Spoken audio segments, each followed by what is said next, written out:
Hello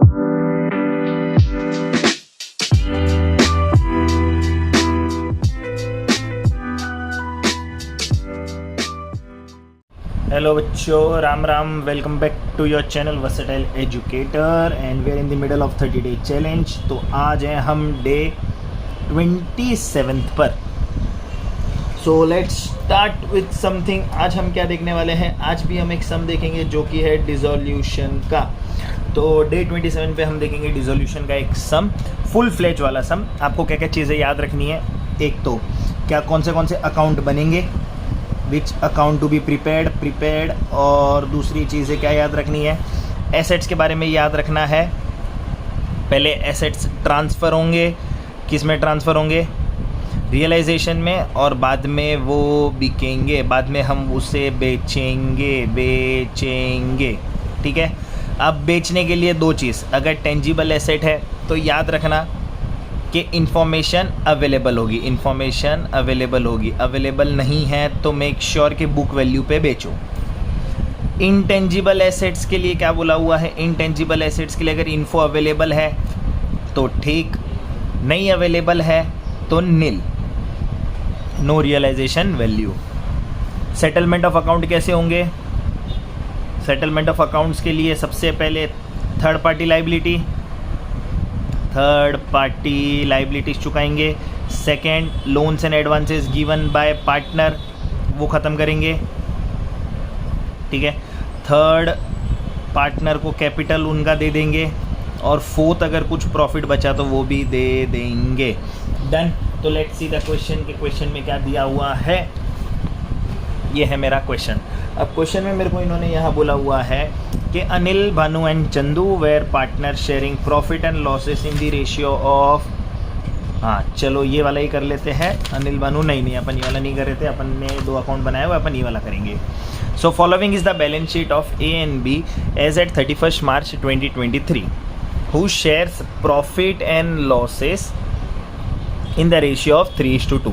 तो दो partner है ए और बी जो प्रॉफिट और लॉस बांट रहे थे 3:2 में। अब फर्म डिसॉल्व हो रहा है, उसके पहले हमें देखना पड़ेगा उनके पास बैलेंस शीट में क्या क्या है।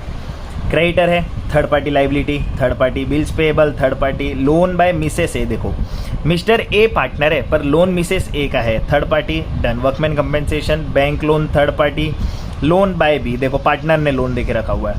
General reserve, capital account. Cash at bank तो बैंक अकाउंट बनेगा। स्टॉक डेटर में प्रोविजन भी हमने कुछ मेंटेन करके रखे थे 1000 रुपीज़ के। Bills receivable, investment, plant and machinery और बिल्डिंग। अब इन सारे एसेट्स में हमारे पास कोई भी इंटेंजिबल एसेट नहीं है, यहाँ पर फिलहाल तो नहीं है। एडजस्टमेंट में देखते हैं। On the about date the firm was dissolve and the following arrangement was made. A was to pay loan by Mrs A and took half of the investment and 10% discount. चलो ठीक है, Mrs A का loan जो भी था वो पे करेगा ए। डन। ए सेटलमेंट करता है वो, और A took half of the investment as well. B took stock of book value 5000 for 6000 against his loan. तो बी ने जो भी लोन दिया था वो बोलता है कि मैं लोन के अगेंस्ट में जो भी स्टॉक है जिसका 5000 का बुक वैल्यू है वो मैं 6000 पे लेता हूँ। ठीक है, मतलब बी अपना लोन सेटल कर रहा है। तो सेटल पूरा नहीं कर रहा है, वो सिर्फ स्टॉक 5000 का ही ले रहा है 6000 पे। मतलब 10000 का अगर उसका लोन है तो वो 6000 रुपया अगेंस्ट स्टॉक एडजस्ट कर रहा है, तो बाकी का 4000। लेट्स सी क्या करना पड़ेगा। Remaining stock and remaining investment were sold as 10% discount. अब ए और बी ने क्या एग्री किया कि B shall use the firm's name for which he will pay 40,000। ए और बी एग्री कर रहे हैं कि बी अभी अगर आगे भी बिजनेस करता है कोई भी तो वो फर्म का नेम यूज़ कर सकता है, पर उसको नाम का 40,000 पे करना पड़ेगा। तो क्या हो गया ये? गुडविल। क्या हो गया ये? गुडविल। डन डना done. He also agree to pay bills payable at a discount of 10%। ये बोलता है कि मैं क्रेडिट एक लाइबिलिटी भी पे कर दो। चलो डन। डेटर रियलाइज्ड हुए इतने पे, बिल्स रिसीवेबल इतने पे, प्लांट एंड मशीनरी इतने पे और बिल्डिंग इतने पे। एक कार थी फर्म में जो कि हमने रिटर्न ऑफ कर दी थी बुक से, अब वो ए लेके जा रहा है, उसका भी पैसा आना चाहिए। Let's see. Creditor were paid 90% in full and final settlement of their dues. Expense of dissolution amounted to 1700 and prepare realization, loan account of partner, capital account of partner and bank account. तो देखो मैंने बना दिया है, कैसे बनेगा? ऐसे बनेगा। ठीक है, मेक श्योर आप 2 पेज में बनाओ चीज़ें। रियलाइजेशन के लिए आप पूरा 1 पेज दो। अगर आपका हैंड राइटिंग ठीक ठाक है तो आप 3/4 पेज रियलाइजेशन देना, 1/4 loan by partner, partners capital half and your cash account will be in the half page. तो हम जो पहली चीज़ें करते हैं वही हम करेंगे अभी भी।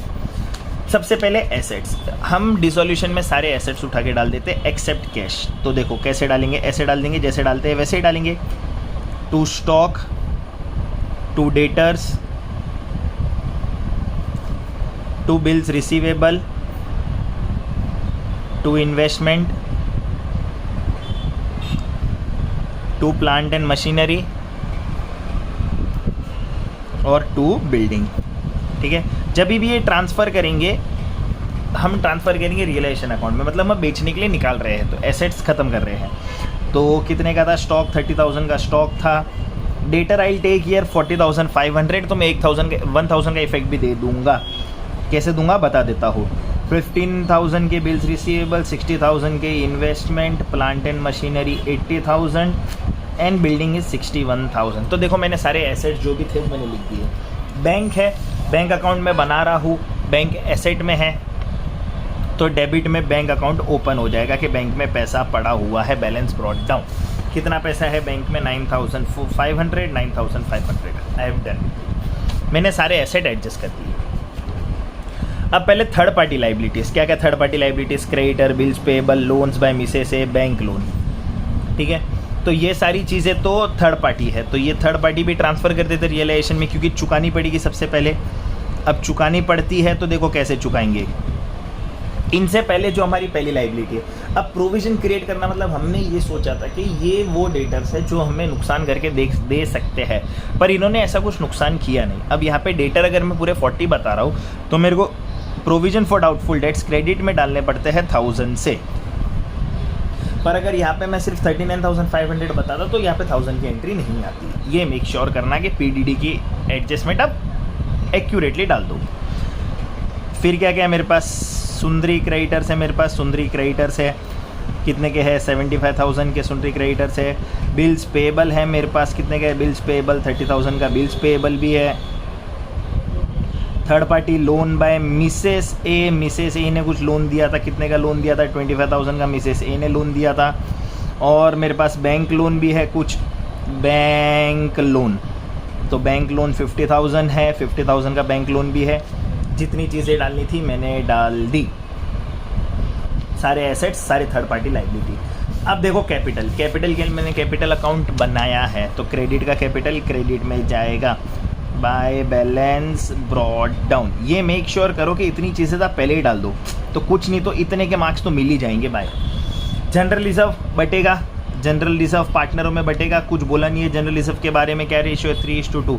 कितना है general reserve 27,000 what is my ratio 3:2। Total कितना होता है 5 5 5 5 25, 5 4 20 इंटू 3 इंटू 2, तो ये आ जाएगा 5,400 इंटू 3 0 0 12 15 16 एंड 5,400 इंटू 2 0 0 8 और 10 16,200 और 10,800।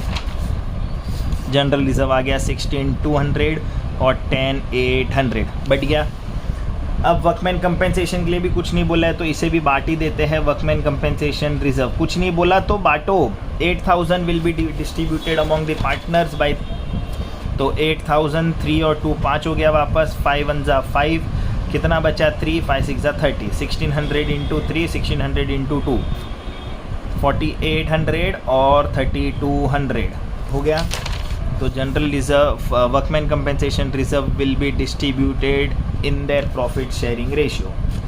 Done done done done done done. Loan by B, loan by B का अकाउंट बनाया है, लाइबिलिटी में है, क्रेडिट साइड आ जाएगा, क्या आएगा बाय बैलेंस ब्रॉट डाउन। कितने का लोन बाय बी है, लोन बाय बी है 10,000 का लोन, 10,000 का loan. Done.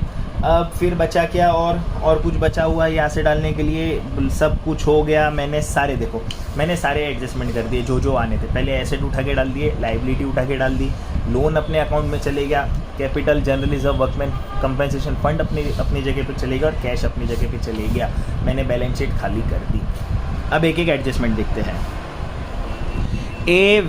A was to pay loan by Mrs. A and took half of the investment at 10%.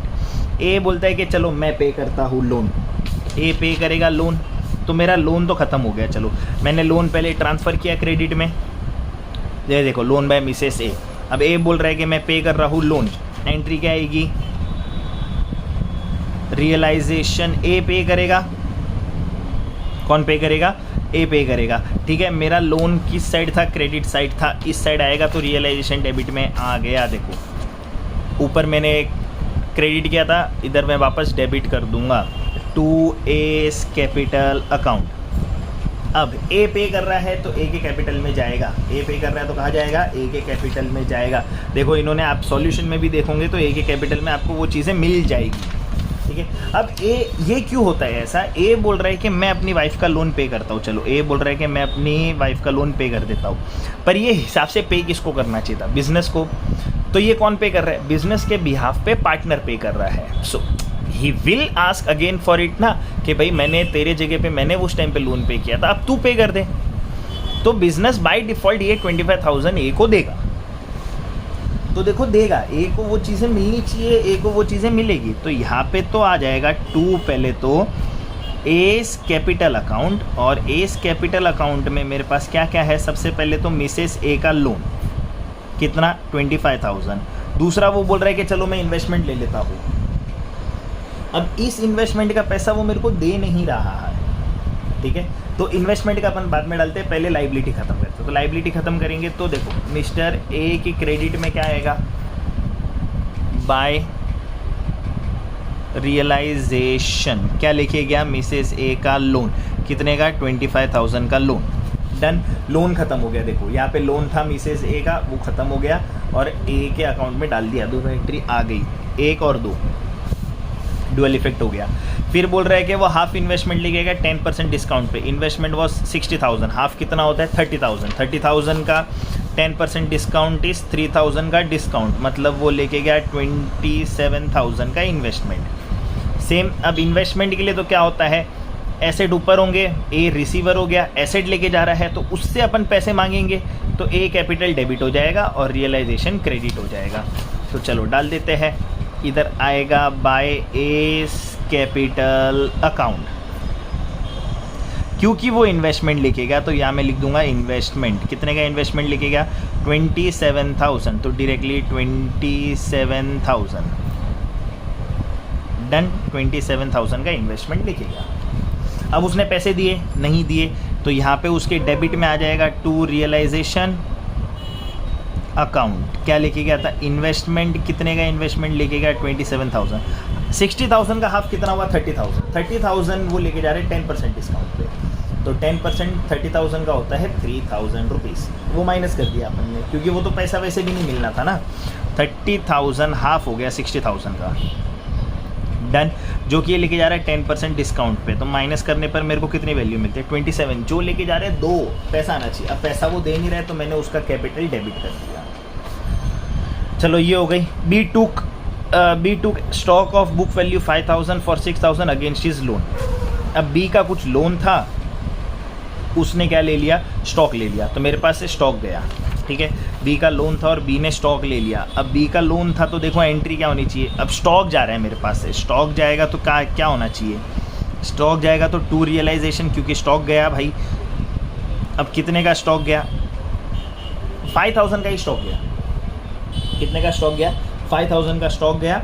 और कौन ले रहा है, बी ले रहा है, कौन ले रहा है, बी ले रहा है उसका लोन ख़त्म करने के लिए, क्या ले रहा है, बी ले रहा है उसका लोन ख़त्म करने के लिए। तो देखो लोन अकाउंट बनाएंगे तो वहाँ ट्रांसफ़र होगी चीज़ें, लोन अकाउंट बनाएंगे तो वहाँ क्या होगी, ट्रांसफ़र होगी चीज़ें। तो चलो ट्रांसफ़र करते हैं फटाफट एकदम,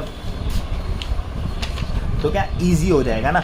अब देखो उसके कैपिटल में चीज़ें नहीं जा रही है ना, उसके कैपिटल में नहीं जा रहा है, उसका अपन ने लोन अकाउंट बनाया है तो वो चीज़ें लोन अकाउंट में जाएगी। मेरी जनरल एंट्री भी लोन अकाउंट ही है, देखो बी के लोन अकाउंट के डेबिट में। अब मेरा रियलाइजेशन स्टॉक गया 5,000 का, पर वो वैल्यू कितने पे गई, 6,000 पे वैल्यू गई, कहाँ गई 6,000 पे वैल्यू गई। तो बी के लोन अकाउंट को डेबिट कर देते हैं, किससे डेबिट करेंगे, टू रियलाइजेशन।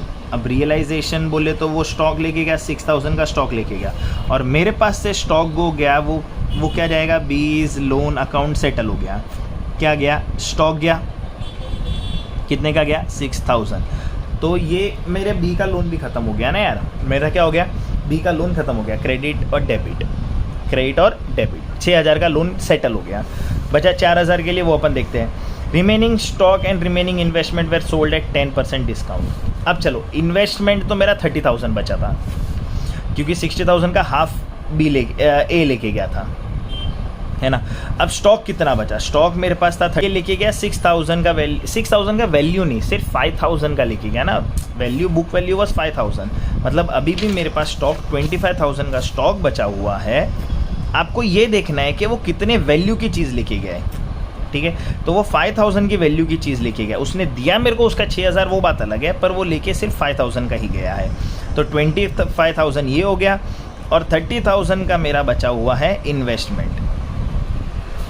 अब ये दोनों चीज़ में क्या बोल रहा है कि रिमेनिंग स्टॉक और इन्वेस्टमेंट मैंने 10% डिस्काउंट पे बेच दिए, तो इसका 10% इज़ 3,000, मतलब इन्वेस्टमेंट का मेरे को 27,000 रुपीज़ आया, और इसका 10% इज़ 2,500, जो कि मेरे को देगा 22,500, मतलब इतना कैश आएगा।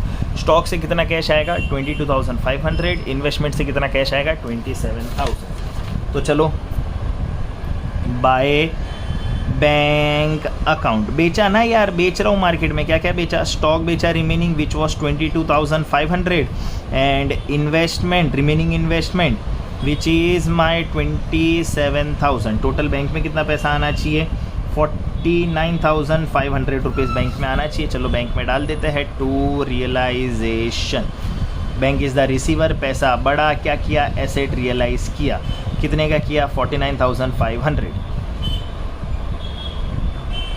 ये भी कर लिया हमने। फिर क्या बोला, ए और बी ने क्या एग्री किया कि B shall use the firm name for which he will pay 40,000। अब बी कुछ फर्म का नेम यूज़ करेगा और उसके लिए बी मेरे को क्या पे कर रहा है, 40,000, ठीक है। तो वो गुडविल हो गया। And he also agree to pay bills payable at a discount of 10%। अब वो एग्री कर रहे हैं कि बिल्स पेबल मैं भरता हूँ, मतलब अभी वो भर रहे हैं ना यार, तो मेरे को ये भी देना पड़ेगा। तो मेरे पास दो चीज़ें, कौन सी चीज़ें, एक तो मेरे पास है गुडविल, ठीक है, और दूसरा है मेरे पास बिल्स पेबल। हम देख लेते क्या दिया हुआ है।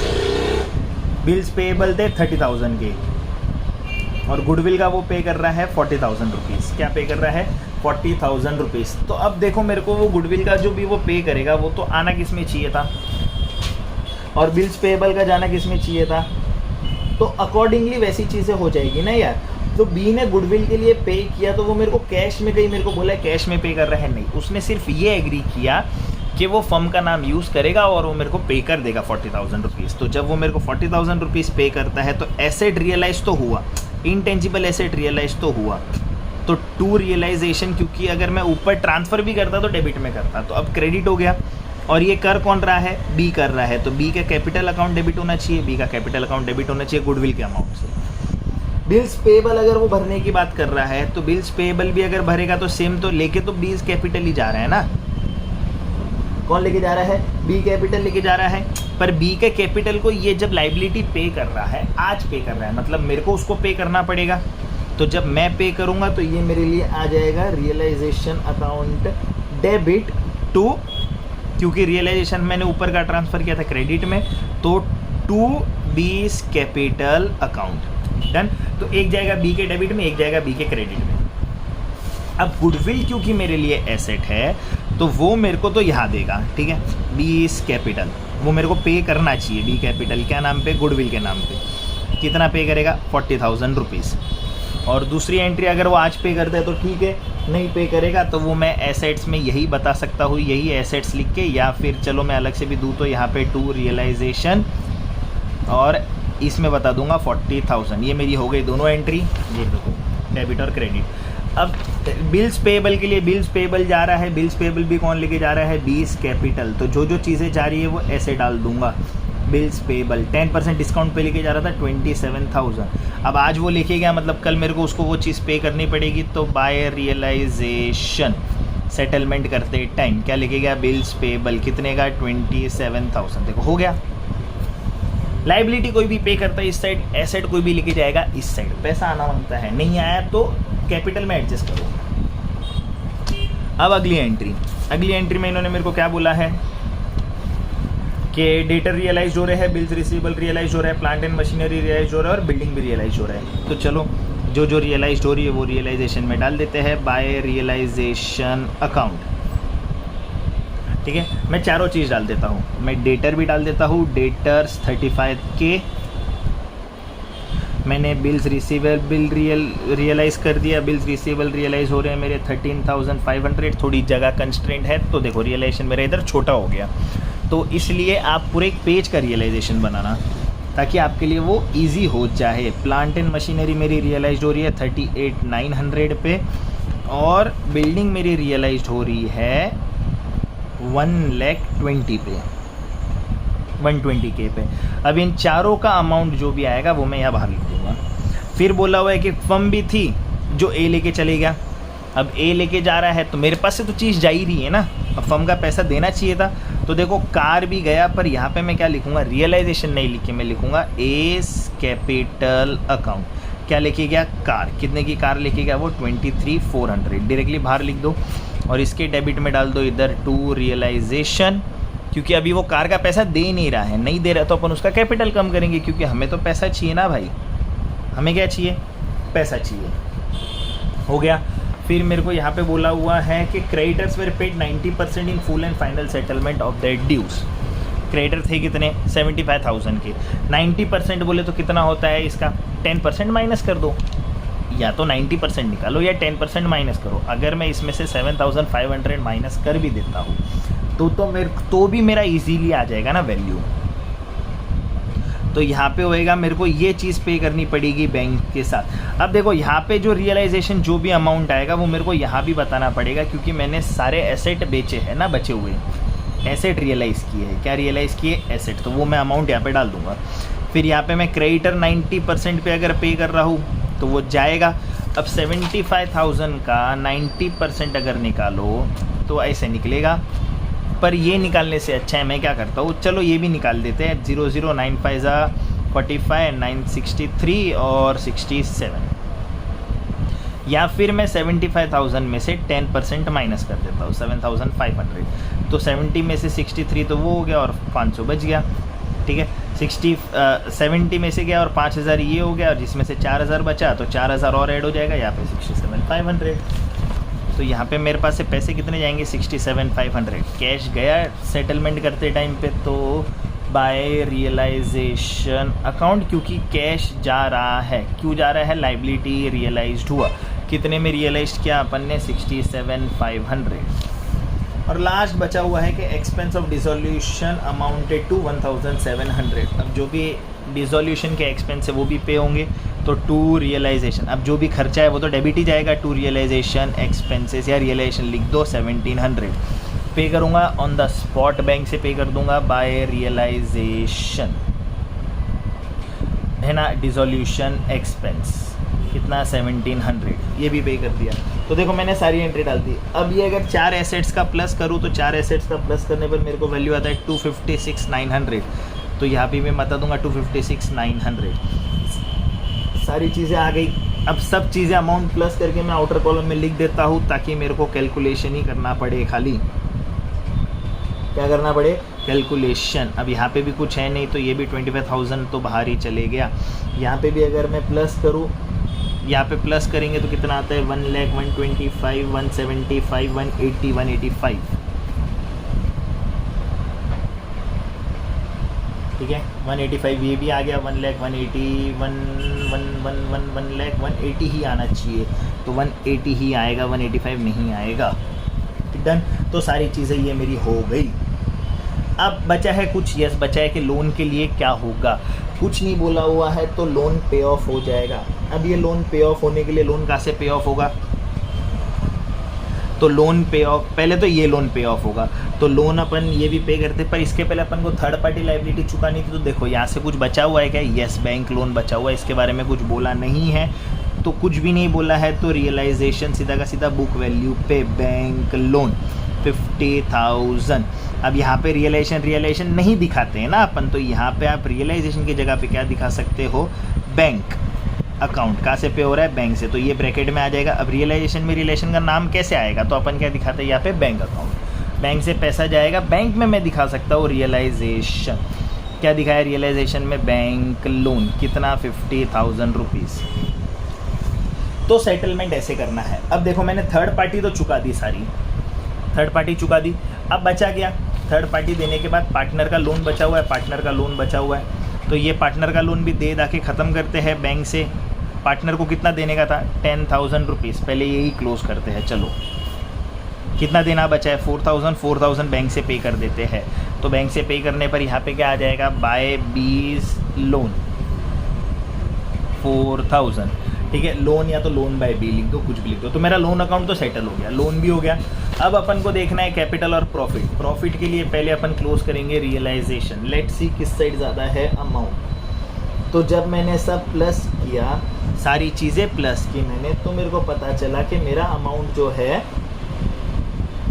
वो ज़्यादा है इस साइड में, क्रेडिट साइड में। किस साइड ज़्यादा है? क्रेडिट साइड में।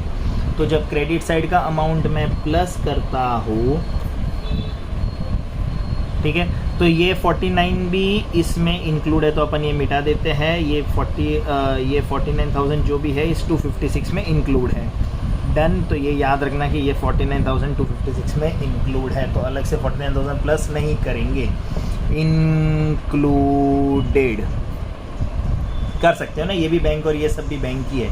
अब यहाँ पे भी रियलाइजेशन लिखा है, सॉरी, पर यहाँ पे भी आएगा बैंक अकाउंट, याद रखना।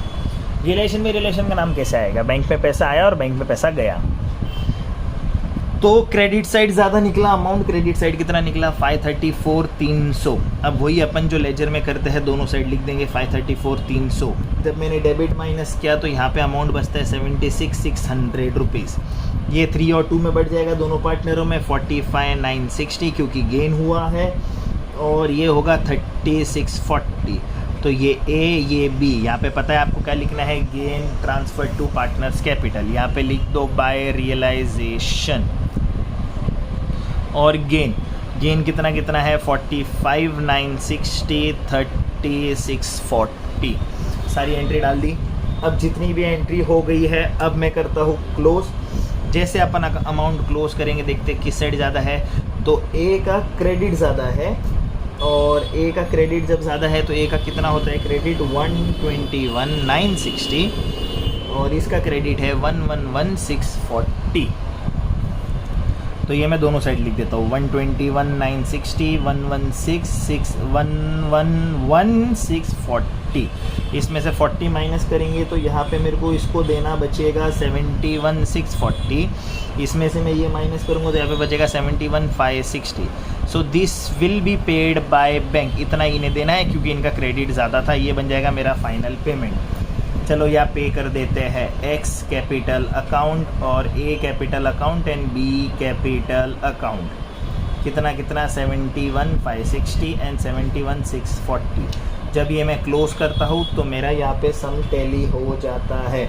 क्या मेरा अमाउंट बराबर आएगा? बराबर आएगा। अब जैसे 49,500 इसमें इंक्लूड था, तो ये भी 49,500 इंक्लूड है। जब टोटल किया तो पता चला ये 49 इस 256 में इंक्लूड है। सारे एसेट एक ही साथ रियलाइज़ कर दिए थे।